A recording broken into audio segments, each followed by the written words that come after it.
E aí, seus maconhistas? Mano, seguindo aqui a nossa programação de brisas aleatórias aí dos podcasts de janeiro, a gente vai receber hoje a Alina Durso, ela é responsável pelo perfil diário de uma travesti, e a gente vai trocar ideia sobre vários bagulhos aí desse universo, fechou? Antes de começar o nosso papo, deixa eu só falar da Loja 2, que tá tendo lançamento da Shoulder Bag do 2, toda chavosíssima aqui, ó, com o loginho do 2 em rosa.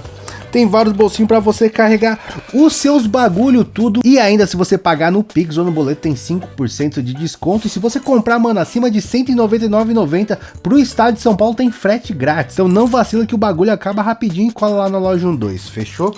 Mas vamos começar o nosso papo aqui. Eu tô aqui com a Alina. E aí, Alina, beleza?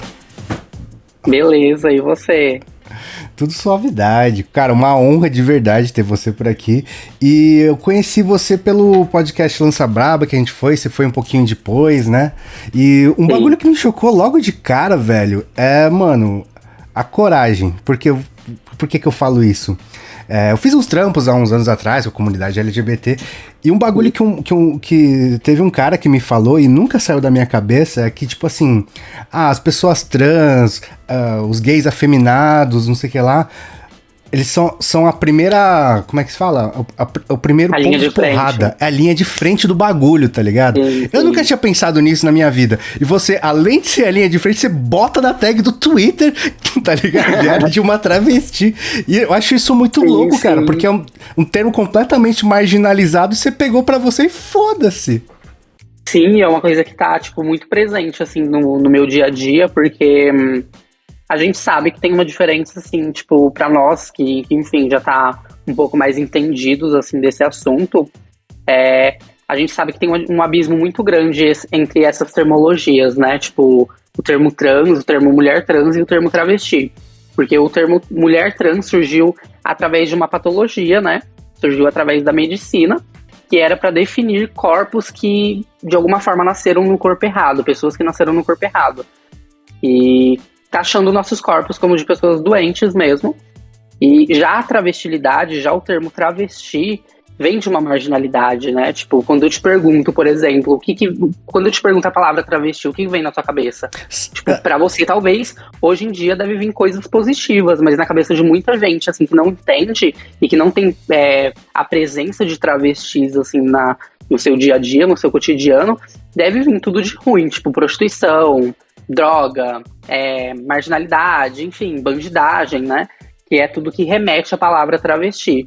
E aí, eu sempre me entendi como uma travesti, e usar esse termo nas minhas redes sociais hoje em dia é uma coisa que breca muito de eu receber trabalhos, assim, tipo assim, as marcas querem que eu me higienize ao máximo, assim, pra que eu possa estar ali presente, né? Tipo, se eu falasse que eu era uma mulher trans, se eu usasse esse termo mulher trans, já era um pouco mais aceitável.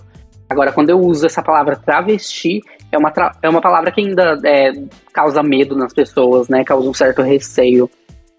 Pra caralho, né? E, tipo, eu tava lembrando aqui, a primeira vez que eu me deparei com a palavra travesti, sabe onde eu acho que foi? Tinha aquele programa do Goulart de Andrade, o Comando da Madrugada, e que ele fazia umas reportagens na madrugada de São Paulo, assim, tá ligado? Uhum. E um desses rolês foi acompanhando umas travestis da Augusta lá e tudo mais, falando da vida delas e pá.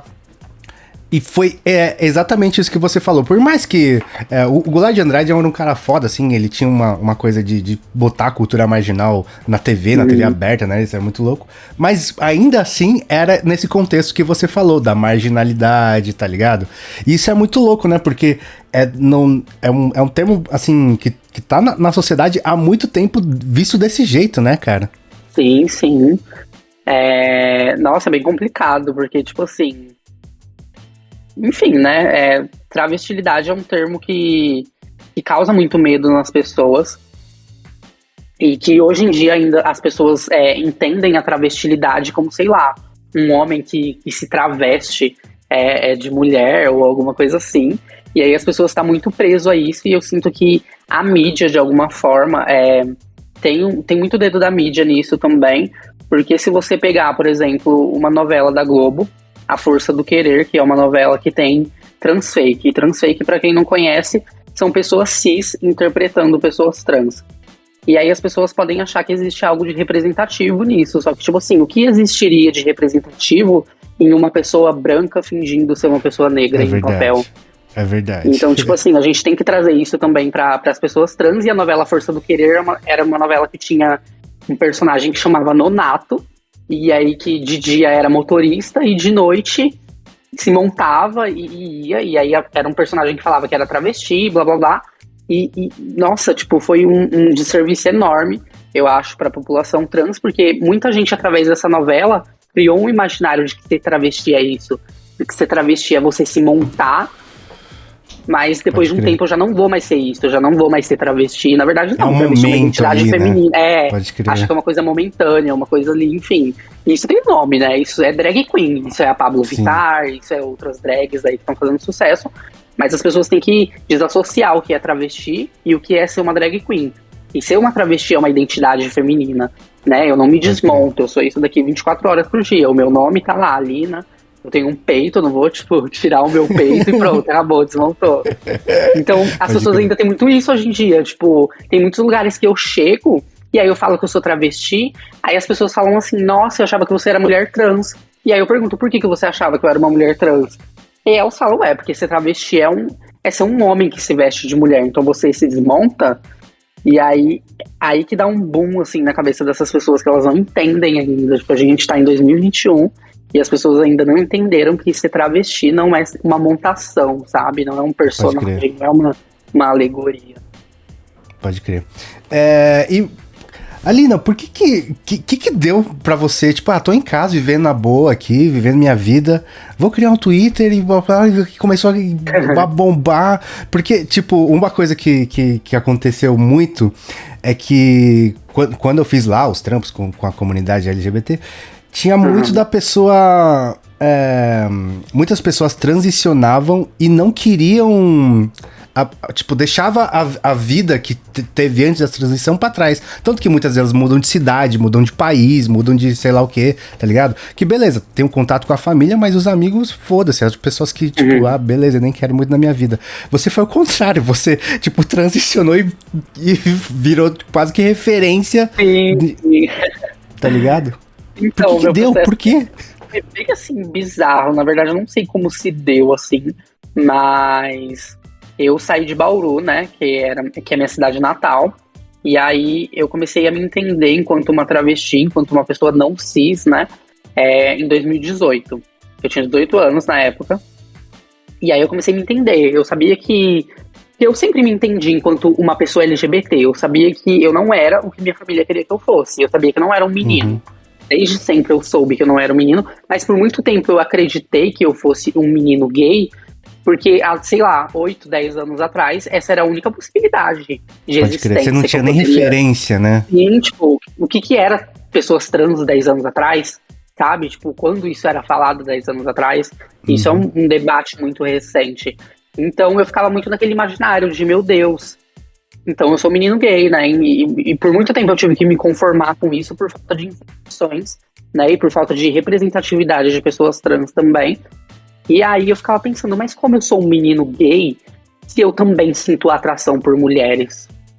E aí que não encaixava, então eu sabia que tinha alguma coisa. E aí em 2018 eu comecei a ter mais referências, assim, de pessoas trans. Quem foram as referências? As referências foi Linda Quebrada. Que da hora. Inclusive é uma pessoa que tá cogitada a entrar no BBB, né? Então... E hoje a gente vai saber... enfim. E aí foi a Lineker também, que ambas são travestis e são travestis pretas também. E aí foi quando eu comecei a entender que, meu Deus, sabe? Então existe outras possibilidades de eu ser uma pessoa LGBT para além do gay, sabe? Para além do, sei lá, bissexual. E aí eu sabia que tinha alguma coisa, porque eu lembro que quando eu era criança, eu tinha muito problema com lugares que tinha água, tipo piscina, praia, cachoeira, e lugares onde eu tinha que tirar minha roupa. E aí eu tinha muito desconforto com essa região aqui do meu peito, e eu não sabia de onde vinha esse desconforto. E aí quando eu comecei a ter essas referências, e quando eu entendi o que era uma pessoa trans, muitas coisas na minha vida, assim, inclusive de quando eu era criança, fez muito sentido, porque isso era uma das coisas que mais marcou, assim, a minha infância. Eu ser uma pessoa completamente, sei lá, desconfortável com algumas regiões do meu corpo e eu não sabia de onde vinha esses desconfortos. E aí eu comecei a me entender, né, enquanto uma pessoa trans em 2018. E aí foi quando eu cheguei pra minha família e eu falei que eu era uma travesti. E aí eles falaram que ia levar um tempo, assim, pra eles se acostumarem com isso e pra eles começarem a me entender e a me chamar como Alina, né? Só que eu também não estava disposta a esperar esse tempo. Eu entendo que, tipo, cada pessoa tem o seu tempo, cada pessoa tem o seu processo. Só que eu necessariamente não sou obrigada a esperar isso. Eu não sou obrigada as pessoas entenderem o que eu sou e me respeitar, sei lá, meses depois. Porque isso custa a minha vida, isso custa a minha saúde mental, isso custa diversas outras coisas. E aí foi quando eu já estava decidida em vir para São Paulo, porque desde criança eu sempre tive esse negócio de querer ser conhecida e querer ser vista e querer falar. Que doideira! Sim, sempre quis muito. Nossa, eu sempre gostei, assim, de holofote. E aí eu vim pra São Paulo e aí eu fui morar na Casa Florescer, que é um centro de acolhida para mulheres trans e travestis aqui de São Paulo. E aí lá eu comecei a ter outras, como que eu posso dizer? Outras referências de travesti, né? Foi quando eu tive um baque, assim, na minha vida, porque até então, por mais violências que eu passasse na minha casa, morando com a minha mãe, com meu pai, enfim, e vivendo com aquelas pessoas ali que é minha família, né, eu ainda tinha um teto, eu ainda tinha a minha cama, eu ainda abria a geladeira a hora que eu quisesse, poderia comer o que eu quisesse, e eu nunca tive contato com travestis que já se prostituíram, com travestis que já foram presas, com mulheres trans prostituíram, que já foram presas. E quando eu cheguei ali no Florescer, pra mim foi um baque, assim, muito grande, de olhar e falar, meu Deus, eu não sou isso, tipo, de renegar mesmo que eu era, sabe? E olhar aquelas outras existências ali de travestilidade, de mulheres trans, e falar, não sou isso, eu sou melhor que elas, e alguma coisa assim, sabe? De não aceitar que eu fui parar naquele lugar, porque do nada eu saí da minha cidade, sei lá, ganhar a vida e fui parar num centro de acolhida. E aí tem muito isso, né? No nosso processo de se entender enquanto uma pessoa trans, da gente renegar o que a gente é, e enfim. E aí eu aprendi muito ali no Florescer, eu morei 7 meses no Florescer, e aí eu tive contato com diversas travestis, e eram travestis, assim, de 40 anos, eram travestis que já levou facada, que já matou, que já roubou, que já fez escalho. Então, tipo assim, elas me acolheram, assim, de uma forma, assim, tão incrível, sabe? Tipo, eu acho que um apoio, assim, que eu não tive nem da minha família, e elas me acolheram como filha mesmo, sabe? E aí, quando eu morei ali no Florescer, foi quando parecia que eu fui criada pra vida, assim. Eu acho que depois daquela experiência que eu tive morando no Florescer, eu acho que eu passaria por qualquer outra coisa na minha vida, porque foram momentos muito difíceis também, foi momentos que eu tava vivendo em situação de vulnerabilidade, enfim. E ali no Florescer, querendo ou não, é um centro de acolhida, né? Então, tipo assim, tem regras. Imagina você conviver com mais 30 pessoas dentro de uma casa e tem horário pra você comer. Então, tipo assim, era bem complicado. E aí, depois dali, eu fui pra Casa 1, que é um centro de acolhida. Aí já é um centro de acolhida pra pessoas LGBTs no geral. E aí foi quando eu tive mais contato, assim, com outras existências também. E aí eu tava passando por um momento, assim, bem fodido, assim, de vulnerabilidade mesmo. E aí eu senti que eu precisava desabafar, assim, de alguma forma. E aí foi quando eu criei meu Twitter. E aí eu comecei a desabafar, comecei a passar também para as pessoas que me seguiam, tipo, coisas que eu sabia sobre pessoas trans e travestis e tudo que envolve, né, esse tema. E aí eu vi que foi uma coisa que começou a dar certo, assim, sabe? Tipo, e aí eu lembro que eu fui contratada por uma empresa, por uma loja de roupa bem famosa aí.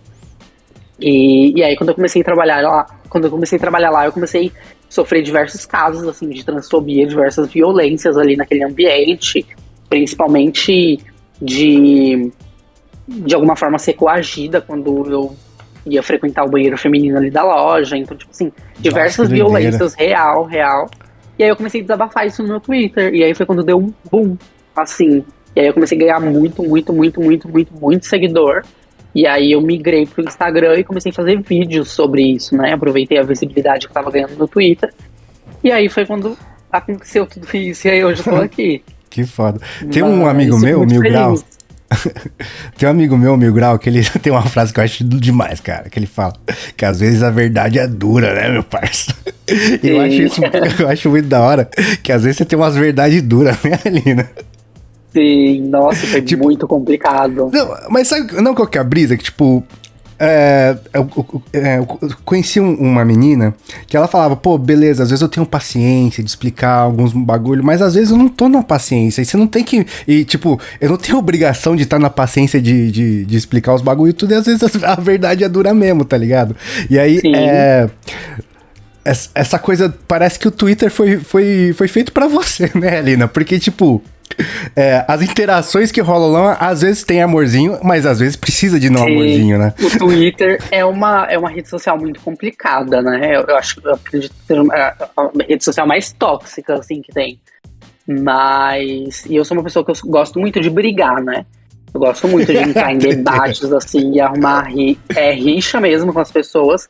Então o Twitter foi um lugar que eu me dei muito bem, mas também, tipo, tive diversos problemas, assim, porque no Twitter é o antro das feministas radicais, e pra quem não conhece, feministas radicais, ou melhor dizendo, né, simplificando, radifem, são mulheres cis que acreditam que nós, mulheres trans, somos homens, e que a gente tá roubando o lugar de protagonismo delas, como se não houvesse espaço para outras, né? Eu conheci isso há pouquíssimo tempo, não fazia, pra mim, demorou pra fazer sentido na minha cabeça. Sim, é tipo, uma loucura. Tipo um maconheiro bolsominion, tá ligado? É muito difícil de entender. Tipo, as feministas radicais são, tipo, super ligadas e dialogam diretamente com o conservadorismo, porque pautas que o Bolsominion, por exemplo, e conservadores defendem são pautas que as feministas radicais defendem quando querem brecar o direito de pessoas trans, né? E aí eu comecei a ter muito problema. Nossa, e tenho até hoje, assim, problema de, sei lá, não poder fazer nada da minha vida e ser criticada e ser taxada como misógina, porque para elas a existência de uma mulher trans e de uma travesti já oprime elas, né? E principalmente quando a gente fala de direitos de pessoas trans e de mulheres trans e travestis de frequentar o banheiro feminino. Aí pra elas, olha. A brisa do banheiro também é muito louca, né? Por que você vai no banheiro? Você vai pra mijar e cagar, cara. Tipo, e aí elas falam, elas viram, tipo, casos que aconteceram super isolados, e são casos isolados, porque muita gente acredita que, a presença de uma mulher trans e de uma travesti num banheiro feminino vai ameaçar a existência de outras mulheres e de crianças que estão ali. E a gente sabe que não. A gente tem que entender que são casos raros, que acontecem, e são sim casos isolados, porque se a gente pegar toda a violência doméstica, quem é que tá batendo nas mulheres? Verdade. Somos nós, mulheres trans e travestis. Se a gente pegar todos os casos de mulheres cis que foram estupradas, que foram agredidas, que, enfim, sofreram diversas violências, não somos nós, mulheres trans e travestis, que, enfim, né, estamos violentando essas mulheres, e a gente tem que lembrar que nós também estamos propensas a ser violentadas, né? Eu já fui violentada diversas vezes, assim, por homens, então a gente tem que começar a entender isso. E aí o feminismo radical é uma coisa de louco, né? É uma coisa de doido, assim. Pode crer. E a gente já teve mais de uma vez, eu fui pra Amsterdã, e lá eu trombei uma galera, né? E nossa, uma das pessoas muita vontade de ir lá. É muito da hora, vá. Uma das pessoas que eu trombei lá era uma menina trans. E aí a gente trocando ideia, não sei o que lá, e ela falou, cara, não sei porquê, mas na comunidade trans tem muito maconheiro, não sei porquê. Ela não soube explicar. Nossa, demais. Mas por quê? Qual que é a brisa? Eu não entendo, não sei também. Eu acho que tem uma coisa histórica, assim, né?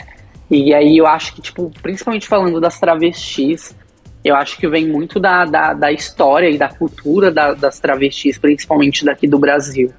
Porque se a gente volta uns anos atrás, em 1970, por exemplo, teve a época da Operação Tarântula, né? E a Operação Tarântula foi uma operação daqui de São Paulo, criada pela Polícia Civil daqui de São Paulo, com o único intuito de caçar e prender travestis. Então, tipo assim, se você era uma pessoa que de alguma forma na cabeça deles era um homem que está se vestindo de mulher, porque era esse o entendimento que eles tinham há um tempo atrás do que era ser travesti, e que muita gente ainda tem isso hoje em dia.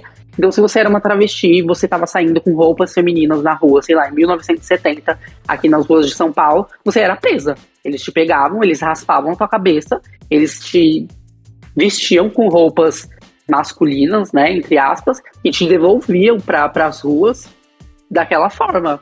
Era como uma limpeza mesmo. que eles faziam para limpar a cidade de São Paulo. E aí foi bem quando estourou a epidemia de HIV e AIDS, né? Aqui no Brasil. E aí que ficou conhecida também como a peste gay, né? Porque na cabeça dessas pessoas eram nós, pessoas LGBTs, que trouxemos isso. E aí a gente levou por muito tempo, e até hoje a gente leva esse estigma, né? E aí quando aconteceu isso, a polícia começou a usar, a polícia civil principalmente, começou a usar isso como alerta para a população, de que nós travestis estávamos poluindo a cidade de São Paulo, e de que eles precisariam fazer uma limpeza. Então, tipo assim, um absurdo. Então, eram travestis que estavam saindo nas ruas para se prostituir, para ganhar seu ganha-pão, como até hoje em dia acontece, né? Porque desde sempre, desde quando existe a travestilidade, as portas pra gente, o mercado de trabalho é totalmente fechado, e desde sempre essa foi a única saída, assim, pra gente. Então eu acho que as travestis têm uma ligação muito forte, assim, com a maconha, eu acho que muito por causa disso, sabe? Por ser algo histórico mesmo. E se a gente for falar de guerra às drogas, quem são as pessoas que estão sendo atingidas por essa guerra às drogas, né? Quem é as pessoas que tá levando na cara em esquina porque tá com beck, porque tá com baseado? Então, tipo assim, eu acho que é bem isso. E todas as minhas amigas, assim, que eu conheço, não tem uma que não fume. Ah, que doideira. Todas. Que doideira. Eu fiquei sabendo dessa Operação Tarântula também fui na parada, eu acho, cara. E sim, foi uma operação foi um negócio muito louco e que eu acho mais absurdo. Não se fala nisso, nunca se falou nisso, tá ligado? Não. E aí, tipo assim, eu não sei se você já ouviu falar dessa expressão, tipo, navalha debaixo da língua que as travestis usam. E eu não sei se você já viu até vídeo de travestis que coloca, tipo, real, uma gilete literalmente debaixo da língua. Sim, e aí elas conseguem... E aí, isso daí é algo histórico também, porque nessa época da Operação Tarântula, elas eram confrontadas, né, pela polícia, e elas eram torturadas, elas eram agredidas, muitas foram mortas pela Polícia Civil daqui de São Paulo. E aí, numa tentativa delas se safarem dessas batidas policiais, e por esses policiais não terem um entendimento ainda, porque naquela época não tinha muita informação sobre HIV e AIDS, né? Ainda estava no começo de tudo, era quando estava estourando essa epidemia. Então, tipo assim, ainda não sabia das formas de transmissões disso. E aí, as travestis, elas tiravam as navalhas debaixo da língua, elas cortavam os próprios pulsos, e aí elas ameaçavam passar esse sangue, tipo, nos policiais. E aí isso amedrontava eles, porque a cabeça deles era transmissível assim, era transmitido assim, tipo, contato com sangue, assim, passar no teu braço, pronto, acabou. Você tá com HIV ou com AIDS, né? E aí era muito isso, e aí era uma forma de resistência, né, dessas travestis. E aí a gente tem que entender isso, que a luta das travestis é uma luta fodida, assim, contra um sistema do caralho também. E principalmente contra a polícia, né? Pode crer. E desde sempre quer nos ver morta, né? Pode crer. E como é que é a ganja pra você? Como é que entrou na sua vida? Por quê? De onde vem? Pra onde vai? Eu acho que aliás, você tem uma tatuagem palosa. Deixa eu ver se a tatuagem palosa é um lugar mostrável. Eu tenho, é uma lisa. É que ela tá meio feia ainda. Eu não terminei ela, mas é uma lisa, fumando maconha. Na verdade era um Bart, né?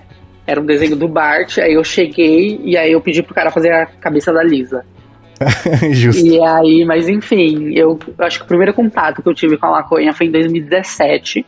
E aí, quando eu cheguei aqui em São Paulo também, eu acho que essa relação, assim, com a maconha se intensificou ainda mais, principalmente quando eu tava vivendo em situação de vulnerabilidade, e me ajudava bastante também. Mas acho que desde sempre tive essa relação, assim. Inclusive, um tempo atrás, acho que faz uns 2 meses, eu passei por uma situação bem engraçada. Tava eu e uma amiga minha no Rio de Janeiro, e aí a gente não conhecia o Rio, né? A gente tava ali turistando mesmo. E aí a gente sai pouco, assim, tipo, pra ir pra Lapa, enfim, pra ir pra algum lugar que tivesse bebida, enfim, que tivesse festa também. E aí a gente tava muito emocionada, né, que a gente tava no Rio de Janeiro, só que fazia muitos dias que a gente não fumava, porque a gente não levou maconha pro Rio de Janeiro, porque a gente foi de avião, né. Justo. E aí a gente tava louca atrás de uma maconha, porque fazia dias que a gente não achava. E aí, a gente tava na Lapa e tinha muita gente, só que a gente tava meio com vergonha, assim, de abordar as pessoas e perguntar: oi, você fuma? Você sabe onde vende? E uma coisa assim. E aí foi muito engraçado que a gente foi, uma amiga minha tinha ido na caruda, assim, perguntar pras pessoas. uma dessas amigas que tava comigo. E aí eu e a Felícia, que é essa minha outra amiga, a gente ficou parada, assim, esperando pra ver se ela ia conseguir vir. Só que a gente já tinha ido comprar uma seda nesses caras que fica com aquelas bandejinhas, assim, vendendo seda, cigarro, bala, essas coisas. E aí eu fui lá, comprei uma seda. E aí a gente ali, nossa, a gente sedenta, assim, por um baseado, sedenta. E nada da gente conseguia, a gente já tava louca. E a gente não é muito fã de bebida também, né? E aí, esse mesmo cara que vendeu a seda, ele veio assim, como se fosse Jesus Cristo, assim, descendo do céu. Aí ele veio, toma aqui pra vocês. E aí ele deu um baseado bolado pra gente. Nossa, a gente quase chorou ali no pé daquele homem. A gente ficou bem... Sim, a gente falou, meu Deus, não acredito que veio tão fácil assim, sabe? Do nada o cara chegar com baseado. Aí a gente começou a fumar, porque a gente tava, nossa, fazia dias que a gente tava na seca já. E aí a gente começou a fumar e a gente, nossa, tava quase chorando uma pra outra, a gente tava feliz. Aí na hora que a gente tava fumando, a gente começou a pensar, nossa, a gente pegou um baseado da mão, um cara que a gente nem conhece, né? E aí a gente já muito chapada, porque a gente já tinha fumado praticamente um beck inteiro. E depois a gente foi descobrir que na verdade aquilo era um mesclado. Nossa, que brisa torta! A gente já tava muito louca, muito louca. A gente só conseguia olhar uma pra cara da outra e falar, meu Deus. Nossa, é verdade, que buraco, né? é esse? É verdade, nossa, sabe? Que perigo. Sim, que foi doideira. Uma loucura, sim, foi uma loucura. Acho que foi uma das maiores loucuras, assim, uma maconha. Porque a gente tava muito sedenta, então, tipo assim, a gente ia aceitar qualquer coisa que aparecesse ali pra gente. Mas não deu bad depois. Ah, não, a gente foi de boa. Mas a gente sabia que tinha alguma coisa ali no meio. Que não tava certo, pode crer. E também o cara confirmou, né, depois. Ah, então, pode crer. Foi bem triste. Justo. E, Olinda, você falou pra mim que eu não fazia a menor ideia que janeiro é o mês da visibilidade trans. Eu não fazia a menor ideia disso. Sim, janeiro é o mês da visibilidade trans. E isso se deu muito por conta da Giovanna Baby, que é uma travesti que viveu, né, a Operação Tarântula, que viveu... toda essa era pós-ditadura, né? E viveu também esse estouro da epidemia de HIV e AIDS. E aí, ela, junto de outro movimento de travestis aqui do Brasil, criaram, acho que foi em 2004, elas criaram um dia para se orgulhar, né? De vocês terem uma pessoa trans e travesti. E aí, desde então, ficou. Tipo, dia 29 de janeiro é o mês da visibilidade trans e travesti. E aí, a gente usa o mês de janeiro inteiro para falar sobre pautas, assim, que a gente acha extremamente importantes, assim, né, envolvendo as nossas vivências. Mas eu acho que é o único mês, assim, que nós, pessoas trans e travestis, a gente existe, né? Porque tem o mês de junho também, que é o mês do orgulho LGBT. Só que a gente tem que lembrar que nem sempre a gente que as pessoas pensam muito nisso, né? E a luta das pessoas LGBTs e blá blá blá. Só que a gente tem que entender que nós somos pessoas diferentes, que temos demandas diferentes, que temos processos diferentes, e eu não tenho o mesmo processo, por exemplo, que um gay cisgênero, né? Pode crer. Eu não tenho o mesmo processo que uma menina lésbica, então a gente tem que entender que enquanto ainda gays, lésbicas e bissexuais cisgêneros ainda estão falando, né, do direito do orgulho, a gente ainda não tem tempo de se orgulhar, nós, pessoas trans e travestis, e a gente ainda tá falando em visibilidade, que em junho é o mês do orgulho LGBT. Pode crer, né? Em janeiro é o mês da visibilidade trans. Então, tipo assim, tem uma caminhada, a gente ainda tá... E aí a gente tem que lembrar que as travestis foram as pessoas que pavimentaram o movimento LGBT em todo o mundo e principalmente aqui no Brasil. Lá fora tem... não sei se você já ouviu falar da Marsha P. Johnson, da Silva Rivera, sim, que foi uma como que chama, gente? Nossa. Do Stonewall. Falhou a cabeça. Isso, do Stonewall. E elas foram importantíssimas ali naquela luta que aconteceu ali e que trouxe, né, o mês do orgulho LGBT aqui pro Brasil. É por conta disso que hoje em dia a gente comemora o mês do orgulho LGBT. E a gente tem que lembrar que as travestis daqui do Brasil também foram importantíssimas na luta das pessoas LGBTs. E como a gente falou no começo do episódio, elas foram as linhas de frente, né? Pode crer, então, né? eu sempre gosto de falar, algumas amigas minhas falam também, que as travestis, elas são o começo e são o fim de tudo também, né? Envolvendo o movimento LGBT. E aí, eu fico pensando o que seria das travestis o que seria do movimento LGBT se não fossem as travestis, que são a mãe, né, do movimento LGBT. E aí E é engraçado que, tipo assim, se a gente volta, sei lá, 10 anos atrás, não era movimento LGBT, era movimento GLS. GLS, eram os né? gays, Pode crer. as lésbicas e os simpatizantes, ou seja, tinha espaço até para os simpatizantes, não tinha para as pessoas trans. Nossa, olha que doideira, é verdade, né? Sim, é uma coisa que, tipo assim, desde sempre a gente foi excluída, né? Mas, sabe, tem um negócio assim, por exemplo, fazendo uma analogia com os maconheiros. Eu, por exemplo, com essa cara de nerd japonês, minoria modelo, nunca tomei enquadro e eu acho que eu nunca vou tomar enquadro na minha vida. E, tipo, a primeira coisa é reconhecer meus privilégios, que, tipo, olha, se eu tô queimando um aqui de boa, alguém tá apanhando por isso, cara, tá ligado? Tem esse bagulho errado.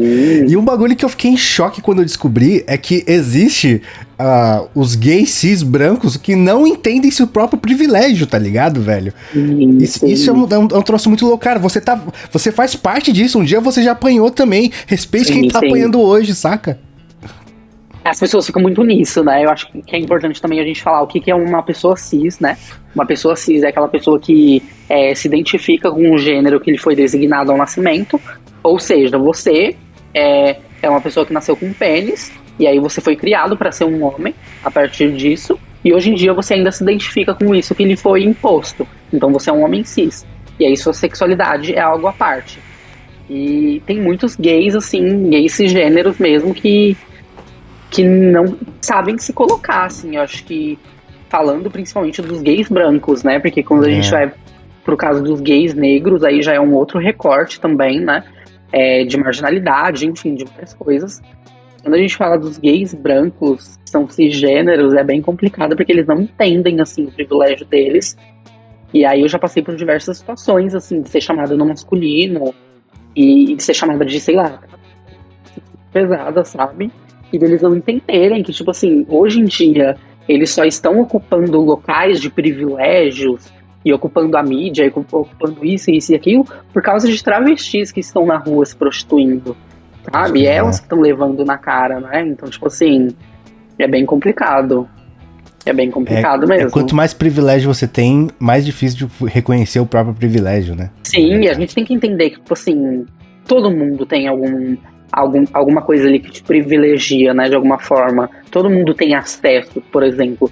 E hoje em dia eu não posso me afirmar enquanto uma travesti que tá super em vulnerabilidade, porque hoje em dia eu tenho minha casa, hoje em dia eu tenho meus contatos, hoje em dia eu tenho trabalhos, e eu sei que para que eu esteja aqui hoje, outras travestis estão na rua se prostituindo. Então é muito aquilo também de quando as pessoas falam assim, pessoas trans no topo e blá blá blá. E eu acho que é uma coisa que pra mim pega muito num ponto, porque, tipo assim, pra que existe pessoas ocupando o topo, precisa ter pessoas abaixo desse topo, né, sustentando esse topo. Então, pra que eu esteja no topo, outras pessoas precisam estar abaixo de mim. Então, eu acho que é muito isso, a gente parar de falar isso e falar, sei lá, sabe, tipo, querer todas as pessoas nesse topo, né? Porque, tipo, pra que eu hoje em dia esteja, sei lá, fazendo publicidade e acessando diversos locais que muitas não estão acessando, tem outras travestis na rua, sei lá, se prostituindo por R$20 pra ter o que comer. Então, tipo assim, pode crer. É bem complicado. Pode crer. E, ô Alina, já que estamos no mês da visibilidade, eu queria te perguntar, no meu espaço de ignorância mesmo, como dar visibilidade para as pessoas trans? Porque, como eu falei, a gente fez lá um 2 viagens em Amsterdã. E, nossa, agora que eu lembrei, na verdade não tinha não uma, mas 2 meninas trans no rolê, onde a gente trombou a galera lá. E a gente conversou com elas, fora do vídeo e tudo mais. Mano, as duas tinham histórias lindas, mas histórias muito sofridas também, né? E eu fiquei meio receoso de, tipo, eu queria contar a história delas, mas ao mesmo tempo eu não me via no direito de, cara, eu não vou expor tipo, o que essas meninas sofreram, tá ligado? Por nada, já que a gente tava falando de maconha lá, era um rolê, tava todo mundo se divertindo, não sei o que lá. Eu acabei nem falando. E, tipo, aliás, eu nem explorei a questão de serem mulheres trans, tá ligado? Só trocando ideia lá, tudo mais. E aí eu fiquei muito na dúvida, porque ao mesmo tempo, são histórias fodas, mas ao mesmo tempo eu não gostaria de ficar cutucando uma ferida que às vezes pra elas é muito sofrido ainda, sabe? E eu fiquei nessa dúvida, como dar visibilidade? Eu acho que isso foi algo muito, muito incrível que você fez, porque tem muito isso das pessoas ficar, de alguma forma, limitando a gente a falar sobre só ser trans, e a gente tem que entender que a gente não é só isso. Eu, Alina, não sou só uma travesti, eu uso sim das minhas redes sociais para dar visibilidade para essas pautas, e que felizmente, graças ao meu trabalho, ao trabalho de muitas outras influencers trans e homens trans também, que criam conteúdos para a internet, a gente está atingindo mais lugares e tá levando essa pauta cada vez mais longe. Mas eu acho que não é ficar limitando também a gente a isso, né? E ficar, de alguma forma, tentando crescer em cima das nossas dores. E é uma coisa muito pesada, né? E aí eu acho que, para dar visibilidade, eu acho que primeiro a gente precisa ser humanizadas, né? A gente precisa ser vista, assim, como gente. E aí eu acho que para isso acontecer, a gente precisa ter formas de sobreviver, né? E a gente está falando de uma população que 90% das mulheres trans e travestis se prostituem. Então você imagina, 90% das travestis e mulheres trans aqui do Brasil estão imersas na prostituição. Então olha o quão pesado é isso, sabe? Pode tipo, crer. Só 10%, sei lá, ou tá numa faculdade, ou isso, ou aquilo. E aí a gente tem que entender também todo o lance da evasão escolar, que essas mulheres trans e travestis não estão ali porque elas querem ou porque elas gostam daquilo, que até hoje eu fico muito chocada de ver pessoas que ainda falam isso, tá porque quer, tá porque não sei o que blá blá blá. E a gente tem que entender, né, que existe toda a questão da evasão escolar, que essas meninas, elas são jogadas para fora da escola, porque se você ousa transicionar dentro de uma escola, é algo muito problemático, né? Porque, Nossa, tipo assim, eu lembro da... Adolescente, né? Imagina, cara, pode crer, eu lembro, né? da minha vivência, assim, tipo, eu comecei a me entender enquanto travesti quando eu tava saindo do ensino médio. E aí eu lembro que eu era muito aceita, assim, pelo meu grupo ali de amigos, enfim. E aí eu comecei a querer utilizar o banheiro feminino, né? Porque eu frequentava o banheiro masculino, eu tava, obviamente, propensa a sofrer alguma violência, porque eu já apanhei diversas vezes na escola, assim, eu acho que o ambiente escolar foi um dos piores ambientes que eu já frequentei na minha vida. E aí eu comecei a frequentar o banheiro feminino, só que eu também fui jogada pra fora do banheiro feminino. Tinha meninos que entravam ali pra me tirar do banheiro feminino. E aí foi quando eu comecei a fazer xixi em casa. Tipo, eu entrava na escola às 7 horas da manhã, saía meio-dia e meia. E aí eu ficava todo esse período sem ir no banheiro, porque, tipo assim, é muito engraçado, tipo, a lógica, não tem lógica a hipocrisia das pessoas. Porque, tipo assim, eu não era homem o suficiente pra estar no banheiro masculino, mas eu também não era mulher o suficiente pra estar no banheiro feminino. Então qual é o meu lugar, né? Então, tipo assim, que lugar que eu devo frequentar? E tipo assim, e não era uma coisa que você queria, tipo, dar um rolê. Não, você queria mijar, uma necessidade básica do ser humano, tá ligado? E aí foi uma coisa bem complicada, bem fodida que eu passei. E aí foi quando eu abandonei a escola por um tempo. Eu fiquei 1 ano sem ir pra escola, tanto é que eu reprovei 1 ano. E aí foi 1 ano que eu não tinha coragem mais de ir pra escola, que eu não tinha mais vontade. Então a gente tem que entender essas diversas violências que eu e outras pessoas trans passaram e vão continuar passando, né?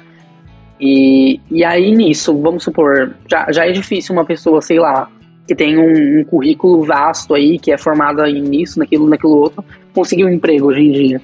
Então imagina para uma pessoa que não tem ensino médio, né? Imagina para uma pessoa, enfim, que não tem ensino médio e ainda é travesti, né? E que ainda tem todo aquele rolê do nome, e de entrar na empresa com um nome tal, mas ser isso, enfim. E aí é bem complicado, porque a prostituição é uma porta que sempre esteve aberta pra gente, né? Então a gente já recorre a isso. Eu, inclusive, sou uma pessoa que eu cheguei muito próximo de me prostituir, tipo, muito próximo, real. Eu tinha amigas que se prostituía, que me ensinava manhas, assim, da rua mesmo, sabe? Porque é uma cultura, como eu tava te dizendo, é uma cultura de travesti mesmo, de até esse negócio da navalha, de ser da cultura travesti, de sobreviver na rua e de lidar com tudo isso, enfim, já vi amigas minhas morrendo, assim, na mão de caras que, sei lá, traía a esposa, ia lá, saía com travesti e matava elas depois. Então, tipo assim, é todo um rolê complicado. Então eu acho que antes da gente falar de visibilidade, a gente tem que falar de sobrevivência, né? Então, Pode acho que não crer, existe né? visibilidade sem antes a gente ter condições para sobreviver e sem antes a gente ser humanizadas, né? E aí isso a gente fala em várias questões, em políticas públicas para nós, pessoas trans e travestis, e diversas outras coisas, de ser contratada mesmo, e de estar ganhando dinheiro, da mesma forma que, sei lá, outras pessoas estão ganhando dinheiro, porque, por exemplo, quando a gente chega no mês da visibilidade, no mês do orgulho LGBT, e aí as marcas mudam o logo delas e colocam a bandeirinha lá, LGBT, mas quando você vai ver, as pessoas que essas marcas estão utilizando são as mesmas pessoas. Pode São crer, pessoas né? brancas, são pessoas cis, mas são pessoas que são gays e lésbicas, só que a gente tem que entender que, querendo ou não, até as pessoas LGB, né, que são cis, já estão acessando espaços que tem travestis que não tá acessando, por exemplo, né? Então é bem complicado. Pô, ó, hoje em dia, um casal de gay e um casal de lésbica já consegue, tipo, adotar uma criança. E aí eu tenho uma amiga que, antes da transição, ela foi casada com uma mulher, e aí elas tiveram um filho, e aí ela começou a transição. E faz, eu acho que anos e anos que ela não vê o filho dela, que é um filho biológico Caralho. dela, porque a justiça não permite, porque ela é uma má Caralho. influência pro filho dela. Então, tipo assim, olha que doideira, absurdo, mano. sabe? Então a gente tem que falar de, enquanto alguma parte da população LGBT tá progredindo, a outra continua no limbo, né? Caralho, que doideira. Sim, é bem complicado. Tem esse negócio que é muito louco, né? Aqui do lado de casa, eu moro no centro de Osasco. Daqui do lado de casa tem um ponto. Eu moro em Mauá, eu moro na outra Pode ponta. crer. Aqui do ladinho de casa, quase na esquina, tem um ponto das travestis, né? Que elas se prostituem e tal. Uhum. E sabe o que eu acho muito louco, cara?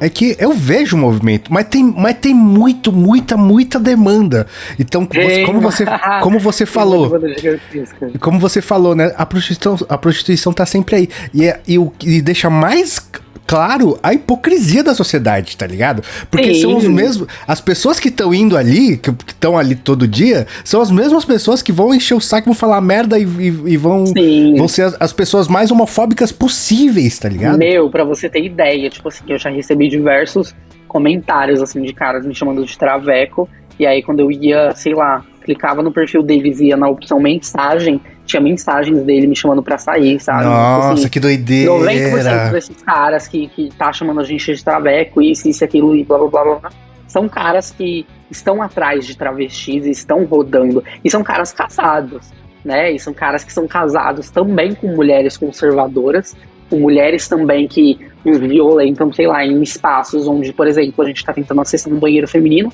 são mulheres que nos violentam nesses banheiros, mas elas nem sequer imaginam que os maridos dela estão procurando a gente nas noites, entendeu? E não que é um problema esses caras estarem procurando travestis, não que isso faça deles homens que não são héteros também, porque isso é uma pauta já que eu considero uma pauta ultrapassada, eu e outras pessoas trans, mas infelizmente é uma coisa que a gente ainda tem que continuar frisando, né? Não é porque um cara pegou uma travesti ou pegou uma mulher trans que necessariamente ele é um homem, ele é gay, sei lá, ou sei lá, deu uma quebra ali na heterossexualidade dele. Sim. E a gente tem que lembrar a todo momento, mulheres trans são mulheres, travestis também são mulheres, e é isso. A gente tem que entender isso. Não é porque você vai lá, você viu uma figura feminina e você vai abordar essa pessoa e ela te atraiu por ser uma figura feminina, e aí, bom, você descobre que ela é uma travesti ou ela é uma mulher trans, e aí você é gay, automaticamente isso te faz gay, sabe? Então é uma loucura. A gente tem muitos... E eu acho que esse é o problema, sabe? Porque a gente continua nessa pauta de... Eu acho que se a gente estivesse hoje em dia vivendo dias assim que esses homens entendessem que não tem problema eles se relacionarem com mulheres trans e travestis, não teriam tantos homens à procura e vivendo assim uma vida assim, enfim, né? Reprimindo seus desejos e sei lá. E é isso, e tem muita procura. É uma demanda, assim, muito grande. E é uma fetichização, na verdade, né? Porque eu lembro que eu conheci uma menina que... Nossa, foi muito da hora, porque eu fui fazer uma gravação com ela que ela conseguiu o primeiro trampo CLT dela. E foi um negócio, tipo, pô, uma festa. Ela se prostituiu a vida inteira, desde a transição e tudo mais. Imagino. trampo CLT. E aí um bagulho que ela falou que, tipo, era muito difícil alguém que quisesse ter um relacionamento com ela, um relacionamento afetivo e não só sexual, porque gente querendo comer ela tinha um monte, tá ligado? Agora, Sim. gente querendo, tipo, dar afeto mesmo, tá ligado? É essa coisa da Caralho, é difícil essa palavra, hein? Da fetichização. Exatamente. Sim, eu acho que pra começar, assim, abrir esse papo, assim, de afetividade, enfim, a gente tem que começar a entender que a gente vive num país que mais mata pessoas trans e travestis. E aí eu gosto sempre de frisar isso, não é o país que mais mata pessoas LGBTs, é o país que mais mata pessoas trans e travestis. E aí, né? eu vi É um óbvio dado que morre gay, óbvio que morre lésbica, mas, tipo assim, tem muita pessoa trans e travesti morrendo, Sim, né? eu vi um e muitos dado homens trans. Pode falar. Eu vi um dado muito louco que, tipo, se eu não me engano, na Nigéria é crime, né? Você ser trans. E lá Sim, eles matam sim. menos que a gente, tá ligado? Tem muitos lugares também que é crime você ser gay, você ser lésbica, mas, tipo crer. assim, aqui no Brasil a gente tá falando que existe real uma chacina, assim, contra travestis, tipo, uma limpeza mesmo. Se a gente for, por exemplo, pro Ceará, Pernambuco, nossa, tem uma demanda muito grande de travestis que morrem. Eu lembro em junho do ano passado que morreu, sei lá, umas 8, 9 travestis, assim, no mesmo mês. E, tipo, a Roberta, não sei se você viu esse caso da Roberta, aquela travesti que foi queimada. Ah, vi. Tipo, um menino de 15 anos foi lá e líquido inflamável, né? Ele tacou fogo nela, tipo, ela vivendo ali normalmente a vida dela. Então a gente tem que lembrar que a gente vive no país que mais mata pessoas trans e travestis e, ao mesmo tempo, a gente vive no país que mais consome pornografia de mulheres trans e travestis. Então, por que isso está acontecendo? Os mesmos caras que nos objetificam e que nos vê como um fetiche são os mesmos caras que estão nos matando, né? E aí, quando a gente vai para esse lance e para esse rolê dos acessos, a gente tem que entender que você ser uma pessoa cis, você tem muitos privilégios por você ser uma pessoa cis. Tudo bem, você talvez não tenha privilégios por, sei lá, você ser uma pessoa cis que é negra e uma pessoa cis que é PCD, que é indígena e blá blá blá, mas você tem alguns acessos por você ser cis, né? Ser cis te faz acessar lugares que uma pessoa trans, por exemplo, talvez não tá acessando. E aí a gente tem que lembrar que o afeto é uma coisa que é negada para as pessoas trans e travestis. E quando a gente fala no afeto, não é só, tipo, romanticamente falando, tipo, enquanto, sei lá, um casal e blá blá. A gente tá falando de afetos dos nossos familiares, né? Que a gente é negada de afeto a todo tempo. Tipo, eu já ouvi da minha mãe que ela preferia que eu fosse um menino gay do que ser uma travesti. Porque na cabeça dela, ser uma travesti há um tempo atrás era eu estar me prostituindo na rua. Era eu estar me drogando, era eu estar roubando, matando, blá blá blá. Porque as pessoas ainda têm essa visão, né, de que ser travesti é isso. Só que na verdade a gente nos jogaram nisso, né? E é isso que as pessoas têm que entender. E o afeto é sim um privilégio cis, né? E principalmente falando um privilégio cis branco, porque pessoas negras também são mega privadas de afeto. Pessoas PCDs também, enfim. Mas o afeto é um privilégio cis. E aí, se hoje em dia você sai na rua, dificilmente a gente vê, tipo, caras, sei lá, saindo de mão dadas com travestis. Você, por exemplo, se você chegar na sua roda de amigo, quantos caras vai estar ali falando abertamente que ficou com uma travesti sem problema nenhum? Nenhum. Então, tipo assim, é muito bizarro, sabe? Tipo, esse lance do afeto. E aí é muito complicado pra gente, né? Porque nós sabemos que tem pessoas que têm interesse em nós, né? Enfim, enquanto pessoas e blá blá blá. Mas são caras que jamais, assim, sei lá, conseguiriam ter alguma coisa com a gente, até porque a gente vive num país, assim, estruturalmente transfóbico, né? Onde as pessoas preferem naturalizar as violências contra os nossos corpos do que naturalizar uma pessoa nos dando afeto, do que naturalizar um cara saindo com uma travesti de mão dada na rua, uma pessoa saindo com um homem trans de mão dada na rua. Porque nós não somos corpos que merecem ser humanizados, né, para essas pessoas. Pode crer. Teve um caso, não sei se você chegou a ver, de um maluco que ele namora uma mina trans e ele é rapper. E aí tava na batalha de rap e o maluco falou da mina dele na batalha de rap. É um vídeo que eu acho que viralizou, acho que sei lá. É sensacional, mano. Que aí ele vai lá e dá uma quebrada do maluco do meio. Sim, eles são um casal, assim, bem incrível. Nossa, bem incrível.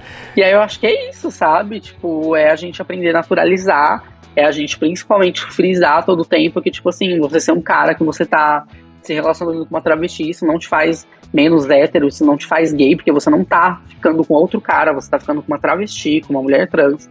E aí a gente sempre tem que frisar isso a todo tempo. E felizmente hoje em dia a gente já tá tendo alguns progressos assim, né? Sim. Eu já vejo, sei lá, algumas amigas minhas, por exemplo, se relacionando afetivamente. Mas é isso, é bem complicado. Pode crer. E, cara, teve um negócio que eu meio que... Como é que eu posso dizer? Quando, como eu falei, eu sou de uma família japonesa super conservadora e que... tipo, extremamente homofóbica, transfóbica e tudo mais. E aí, depois quando eu comecei a trampar com audiovisual, tive contato com o universo LGBTQIA+, e tal. E eu tipo assim, eu entendi que eu não precisava entender tudo ali, agora, e é uma desconstrução praticamente diária. Outro dia você falou um bagulho que eu nem fazia ideia que existia, que é ser assexual. Não fazia nem ideia que era isso, né? E é um bagulho que, beleza, tipo, eu não preciso entender agora, respeita, deixa quieto. E um bagulho que, assim... As várias formas de existir... Eu lembro que na primeira parada que eu fui trampar, eu conheci um casal que era... Peraí, deixa eu lembrar como é que era. Era uma mina trans que era casada com uma mina cis, lésbica, e as duas tinham filho biológico. E aí, legal. Tipo, quando me deparei pela primeira vez com isso, eu falei, pera, não... Mas... Depois, no final do dia, eu concluí que foda-se, só respeito, deixa a existência das pessoas. E a desconstrução é diária. É quando dá um boom na cabeça das pessoas, né? Porque a gente tem que entender que quando a gente tá falando de gays, lésbicas e bissexuais, a gente tá falando de sexualidade, né? Ou seja, o que é a sexualidade? É quando você vai numa festa e aí você sente atração por um homem, por homens, ou por mulheres, ou pelos dois, enfim. E aí, quando a gente vai para pessoas trans e travestis, a gente está falando de identidade de gênero, né? Que é como a gente se vê, como a gente se enxerga perante a sociedade, enfim, se é como homem, se é como mulher, se é como para uma identidade para além da binariedade, né? E aí as pessoas precisam entender que nós, pessoas trans e travestis, a gente existe para além da letra T da sigla LGBT, a gente não está presente só na letra T. Eu, por exemplo, eu sou uma mulher, eu sou uma travesti, né, eu tô presente na letra T da sigla LGBT, só que eu também me relaciono com homens e com mulheres e blá blá blá, então eu me considero enquanto uma pessoa bissexual. Então eu tô presente na letra B também, e aí as pessoas precisam entender que pessoas trans e travestis também têm sexualidade, né? Porque quando a gente tá falando de travestilidade, de ser trans, de ser travesti, a gente tá falando da nossa identidade de gênero.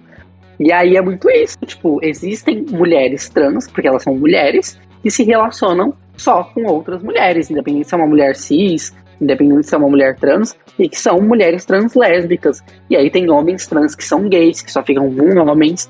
Então as pessoas ainda fazem muito essa confusão de não entender, de achar que, sei lá, tipo, você viu esse casal de minas, né? E uma delas era cis, mas, tipo, se fosse outra pessoa, talvez teria entendimento de que ela tá se relacionando com um homem que se veste de mulher, sabe? Mas na verdade ela está se relacionando com outra menina, né?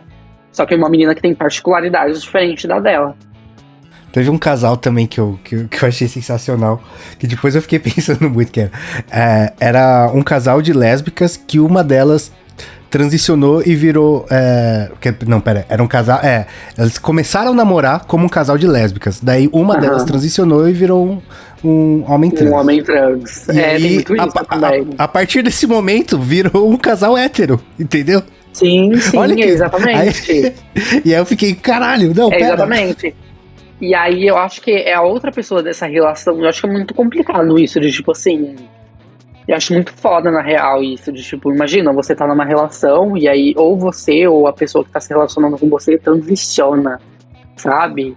E aí você continuar naquela relação, assim, e continuar, enfim, tendo amor pelo seu parceiro, parceira, enfim. É uma coisa muito, muito louca, assim. Eu vi um casal também, há um tempo atrás, que eu acho que não eram brasileiros, mas que era um casal até então, era um homem e uma mulher, e aí transicionou, e aí virou outra mulher, entendeu? E aí eles eram casados há anos e anos e anos e anos. Aí mostra, tipo, foto de antes e depois, de quando eles casaram. E quando eles casaram novamente, assim, tipo... Que da hora! E aí virou um casal, assim, perfeito, sabe? Duas mulheres belíssimas. E aí é uma loucura, tipo, a gente tem que entender que é isso, que o mundo é diverso. Aí muita gente fala que não, são coisas novas, porque a gente tem que entender que não é coisas novas. A gente tem que entender que são coisas que sempre existiram e que hoje em dia, felizmente, as pessoas têm informação o suficiente para entender o que se é, né? E com a tecnologia que a gente tem hoje em dia e com o avanço da internet, essas informações estão chegando pra gente cada vez mais frequente, né? E então não é que não existia isso, as pessoas precisam sair disso também, né? Porque se a gente for ver relatos, assim, relatos, isso sempre existiu, na real. Pode crer. E, Olina, a gente tá aproveitando o mês da visibilidade, né? Você falou aí da Lineker e da Linda Quebrada. Quem mais são pessoas que você recomenda as pessoas conhecerem? Eu recomendo as pessoas conhecerem 3 amigas minhas, assim, que são muito amigas minhas, também criam conteúdo sobre vivência de pessoas trans travestis, que é a Trans Preta, a Giovanna Eliodoro. Nossa, ela é foda, ela é muito da hora. Sim. Ela é historiadora, ela é um ícone. Ela manja demais. Sim, nossa, demais. Ela é incrível. Tem a Felicius também, tem a Barbite também, e aí eu gosto muito da Barbite, porque a Barbite é uma pessoa que eu já tive briga, né? A gente já foi bem inimigas, assim, ela já foi bem cancelada na internet também. Só que eu acho muito foda, assim, a luta dela, porque ela foi uma menina, eu acho que ela foi a primeira menina trans kids ali da internet, tipo, do YouTube, principalmente. Depois vocês podem até procurar o canal dela. É Bárbara Alves o nome dela, mas a gente chama de Barbite. E aí ela foi uma menina que, tipo, transicionou com uns 12, 13 anos, sabe? E aí ela tava ali, tipo, sei lá, em 2012, falando sobre ser trans ali na internet com uma peruquinha na cabeça. Então eu tenho muito respeito, assim, por ela. E tem outras pessoas também, né? Tem outras pessoas muito incríveis. Tem a blogueira trans, que é a Adri Maria. E tem outras meninas, assim, super incríveis. E tem também um menino muito, muito legal, que eu achei muito foda isso. Que eu acho que hoje em dia ele é um dos maiores homens trans, assim, em questão de números, assim, falando em questão de números, que é o Oliver Dent. Não sei se você já viu. Ele ficou bem famoso através do TikTok, assim. Sim, e aí ele é um homem trans que... Já gravou com ele? Que legal. Dá pra outro trampo aí da vida. Ele é bem da hora. Nossa, ele é. E aí foi um menino, assim, que abriu muitas portas também pra outros homens trans, assim, criarem conteúdos. E aí é bem legal. Pode crer. Alina, cara, muito bom, prazer imenso ter você aqui, uma honra, cara, muito obrigado pelo papo. Eu que agradeço, gostei bastante. Onde as pessoas te acham, o que você tá fazendo pelas internet?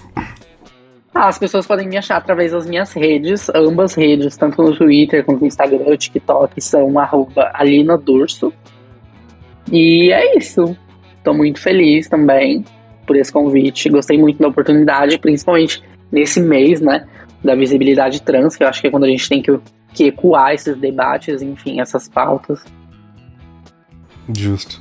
Valeu, então. Muito obrigado e coloca a gente sempre @canal12, segue também na minha pessoal, @WilmusNerd, tamo junto.